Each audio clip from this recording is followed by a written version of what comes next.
Good day everyone, we are a group 5. So a given scenarios is the island survival game. So, shipwrecker on Calaguas. The scenario will given is in a tourist boat has capsized near Calaguas Island. These scenarios presents a difficult ethical dilemma requiring a careful consideration of survival needs and individual capabilities. The decision must balance limited resources with the individual's potential contributes to survivals and their overall well-being. Prioritizing survival.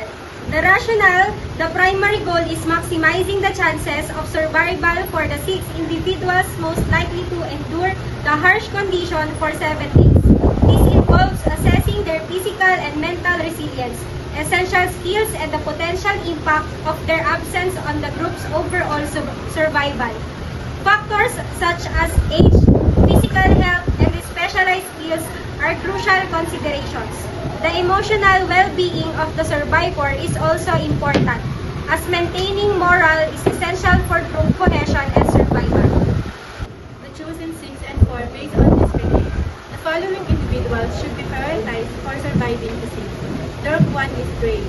Isa siyang lifeguard na may napatunayan sa kasanayan sa pagligtas at kakayahan ni Dre ng mga isda at manatiling kalmado sa ilalim ng presyon ay napakahalaga. Group 2 ay si Kuya Dito. Ang kanyang kasanayan bilang mangingisda at mekaniko ng bangka ay maaaring maging kritikal kapag buo ng tirahan o paghahanap ng makaragdagang pagbukahanan. Ang aming pangatlo pong isi-save ay si Maribik. Ang kanyang karanasan sa pagpaplano at pagtatalaga ng mga gawain ay magiging mahalaga sa pag-organisa ng mga gawain at mapagkukunan. Ang top 4 po namin ay si by si Eloisa. Ang kanyang kaalaman sa medisina ay mahalaga para sa paggamot ng mga pinsala at sakit. Number 5, Yaya Cora. Ang kanyang kasanayan sa pagluluto ay mahalaga para sa pananatili ng moral at pagtiyak na ang pagkain ay inihahanda ng ligtas. Ang topic namin ay ililigtas ay si Baby Dian.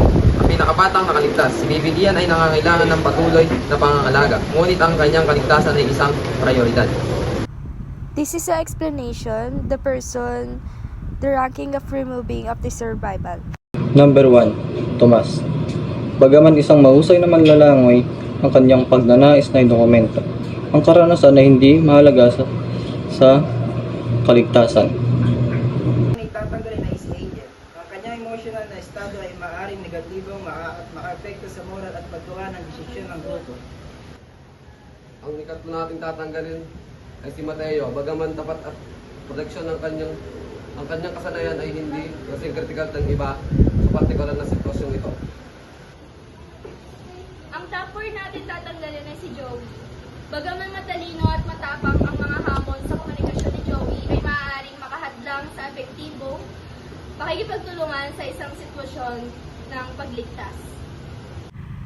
This decision is difficult, but necessary to maximize the chances of survival for the group. The well-being of all individuals is considered, but the harsh realities of the situation necessitate prioritizing those who can best contribute to the group's survival.